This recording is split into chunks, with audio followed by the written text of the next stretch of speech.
Greetings, gentlemen and ladies, I'm the Crypto Game Snob, and in today's video, I've been playing around with some Control Nature after watching some of Copperpitch's videos and actually kind of thinking about this sort of thing myself lately, sort of a mid to late game nature deck.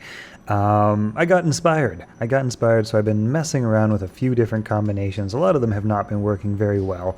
I don't even know if this one's going to be working very well. I've only played one game with this. It's kind of an early game, a late game sort of configuration, and it's fun. I'm gonna have to play it some more to let you know just how good it is or isn't, but it's fun playing up at Mythic rank here, of course, and had a very interesting game against a Viking war deck with all sorts of interesting Genesis Viking cards that I'd never seen before, actually. So I'm going to play that game for you in just a minute. Let's take a quick look at the deck. We have 2 Marshwalkers, 2 Black Jags, 2 Underbrush Boars, 2 Celestial Stags to help generate some additional value cards. And of course, this is for the early game. We have some Wild Hogs in there as well, just because in order to make it to the late game and the mid game, you kind of have to have a good early game. I know Copperpitch had a bunch of sort of reactive cards like Canopy Barrage and Lightning Strike and stuff like that. I played around with that a little bit, but I decided to try a little bit different kind of an early game aggro nature deck that then bumps into Avatar of Nature, Jagstaff, just because of all the value you get out of that for a 5-mana card. You've got 2/2 and Blitz, right? So basically you've got 4 points of damage, and you've got 6/6 stats, right? So you guys know that the what is it? The Brazen Moose is a 6/6 stat confused creature that's just huge, right? So basically your Jagstaff for the same amount of mana can also give you 6/6 worth of stats on 2 regenerating creatures and also 2 additional attacks, and one of them happens to be a Blitz. So there is a lot of bang for your buck in the Jagstaff. There just really is.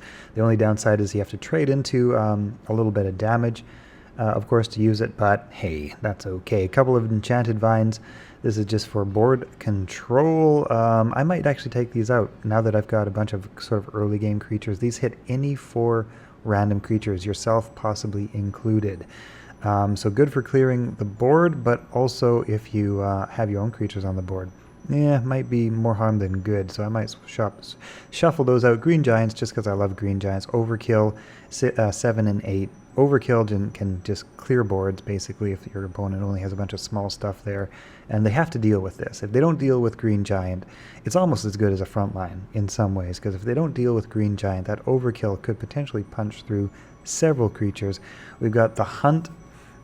Just, everybody knows the Hunt. Watchtower of Agridor, because potentially you can continue to summon up front lines with this, or 3 Vibrant Fruits every turn. There's just like a lot of long in-game endurance out of that. Gorilla Gardener in there because of that backline and Blitz and Overkill, and after this creature summons kills a creature rather, summon a Vibrant Fruit. So there's a lot of interesting stuff in there. Vinebound Jotun, also because of 10/12, basically Overkill, and deal 3 damage to each other creature. We also have 2. Actually, hang on. We've got 2 Guild Enforcers. We've got 1 Cyclops Defender.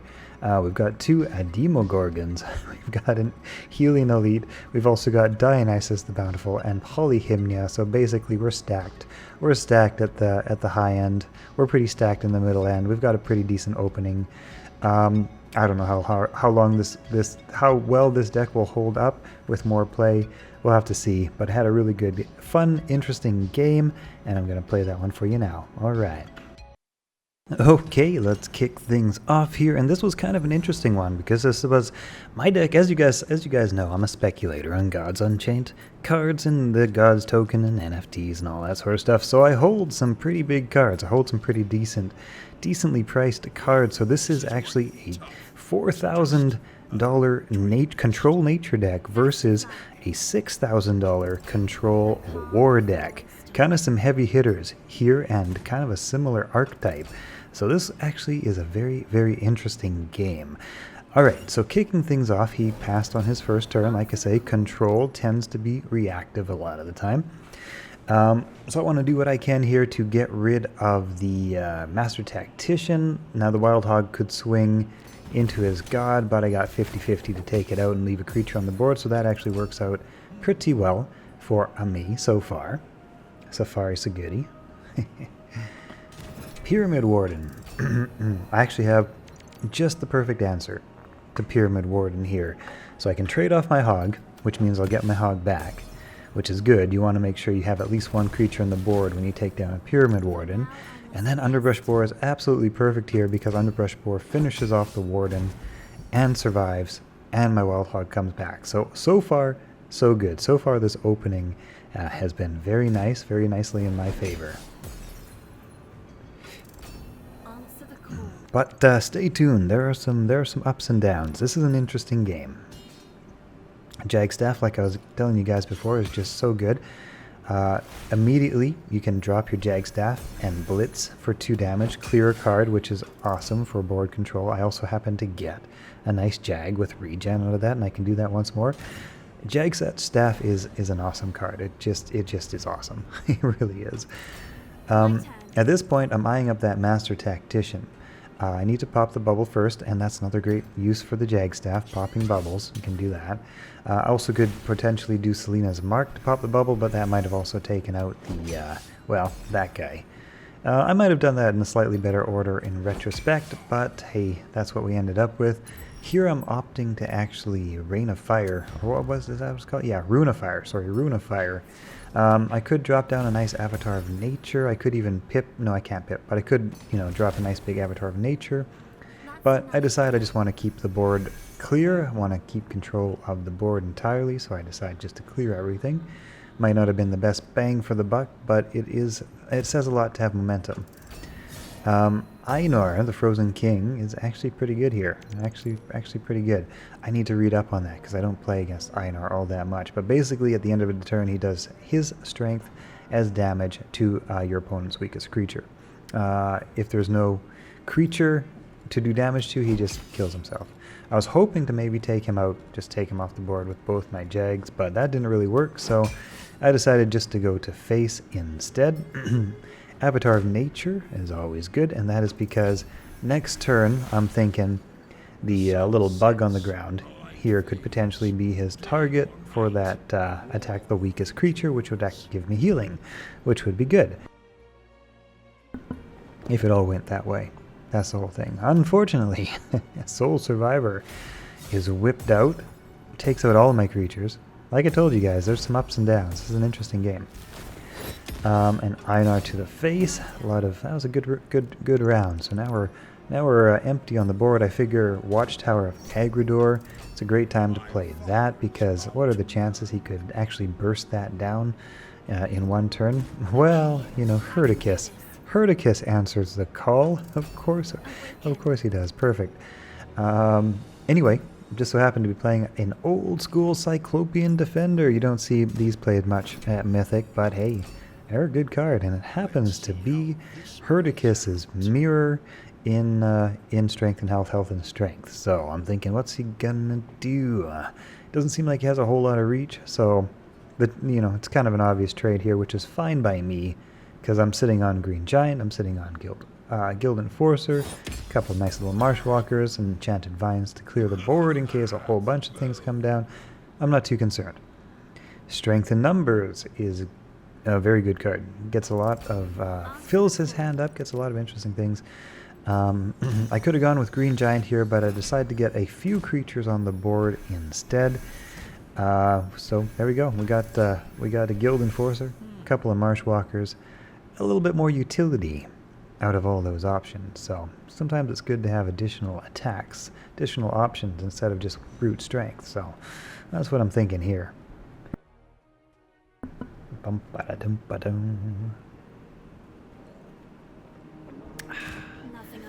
Hector, Prince of Troy, answers the call. But I've got the perfect answer for Hector in hand via the hunt. The hunt is going to work just fine here. It's going to work perfectly. Little Marshwalkers ting-tinging away. Basically, I'm just grabbing Shield Maiden here just to keep the front line clear. I'm not sure what he's got in his hand, not sure what he's got to play, but I don't have a lot of damage in terms of my little Marshwalkers, so I'm just keeping the boards clear here. Of course, Gorilla Gardener is coming up soon, pretty near 8 mana.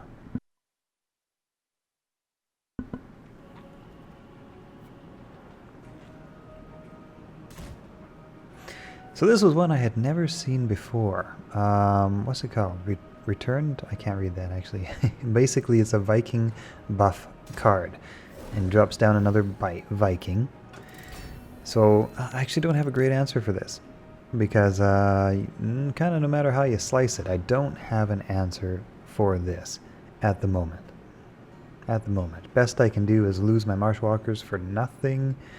Or what? There's just not a lot of options. I could potentially drop an Enchanted Vines, but he would still have his 5/7 on the board, and it would take out both of my creatures. Best case scenario. So yeah, I decided just to throw down a Green Giant. Like I say, do a little bit of distraction. Get a big body on the board.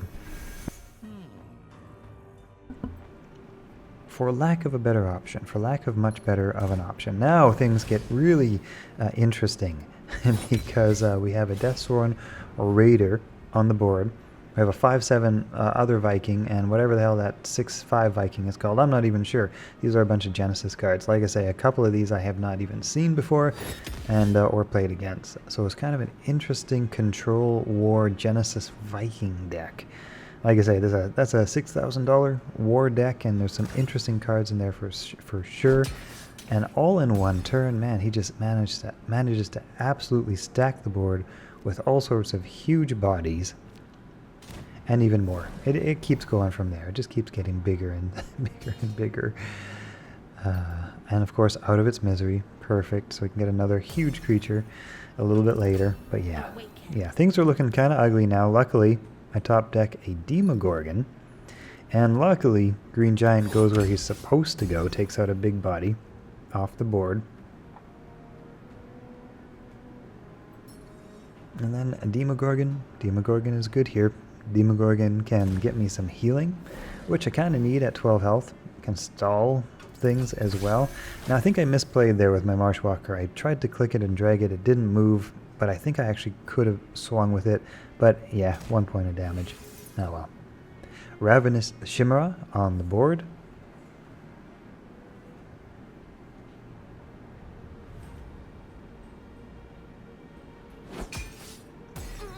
Takes out my big friendly Green Giant, unfortunately. Wow, wow, wow. Still a whole lot of cards on the board, a whole lot of damage on the board. Especially considering that we're both at fairly low health, 14 health. Tavern Brawler comes down.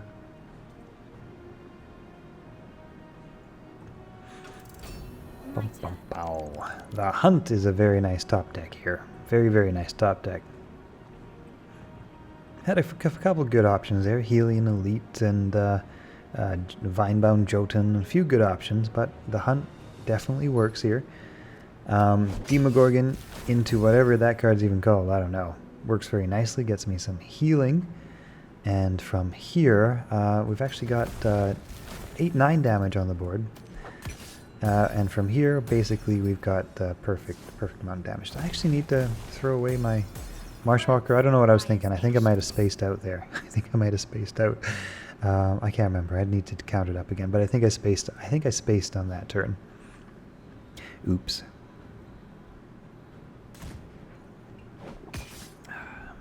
Tavern Brawler by the Demogorgon, but Demogorgon, hey, every time it hits or gets hit, that's a nice bit of healing. So, yeah, heal, heal, heal all day long. Helion Elite comes down on the board here. And now the temptation is to play Helion Elite, but he could, have a Carnage Sweep. He could have something. He could have a way to clear it. And I figure Gorilla Gardener is probably a better sort of decoy target. Gorilla Gardener is still good. It's got that overkill and summon a walking plant and etc. etc. So I decided to just kind of risk a less potent card here. Looking for the Vow of Champions just so he doesn't have a way to clear or heal, whichever one he wants. Just make that a little bit harder. And he swings into me and follows up with that Carnage Sweep that I was worried about. So I would say it's a good thing we threw down the Gorilla Gardener, even though Gorilla Gardener is good. I think compared to Helion Elite with Protected is just more muscle on the board. Of course, you've probably seen Polyhymnia in my hand, so we've got our answer if we make it to mana 9. And like I say, this is the well, you guys saw the deck. It's pretty stacked. The Demogorgon is an awesome top deck here. So now we're looking and we're thinking we've got some options. We just got a ton of options, and I decided to kind of slow play it here. Again, just kind of drawing out any sort of aggression, removing resources from my opponent's hands, hopefully, ideally, thinking that's kind of what the angle is here.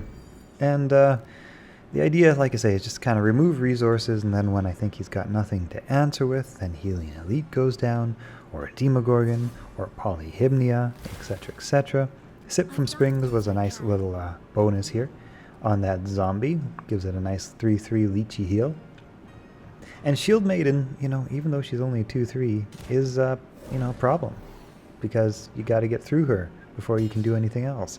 Like taking out a nice Healy Leechy zombie. Soul Survivor absolutely works. Like I told you guys, there's a lot of interesting up and down in this game. But like I say, at this point my hand is absolutely stacked. I can do all sorts of different things. I could clear his board with Enchanted Vines if I wanted to. I could drop a Demogorgon if I wanted to, and Vow of Champions to make sure his hooky girl dies. But I'm thinking, you know what, I'm probably not even going to get a chance to play Polyhymnia or Helion. Play it safe one more time here. You know, like I say, we're kind of baiting out any sort of resources that might still be in his hand to deal with big creatures. And then Polyhymnia will follow up. Would Polyhymnia probably be enough at this point? Probably. But you never really know. Never really know what your opponent has in their hand. So sometimes you have to bait out any potential responses first, and then, you know, follow up with the real big boppers. Even though Helion Elite is absolutely a big bopper, no doubt about it. He swings into Helion Elite, I guess lacking any other answers. That's gotta absolutely hurt so much. But yeah, that actually is enough to deal with Helion Elite. And like I say, right? Like I say, that's kind of the idea. Orcish Elite. And Jason comes down. Now, Jason delves 3 legendary cards, so at this point, things could get interesting, depending on which legendary cards he draws. He could draw some awesome stuff or some, you know, crap. So those are shuffled into his deck, and we've only got, I think, 8 cards left in the deck. So Jason actually comes up pretty perfectly. Like, you kind of want Jason at this point in the game. Maybe he's been holding on to it all this time. Maybe he just top-decked it. I have no idea. But Jason is good. It definitely makes things interesting. I have no idea what he might have got there.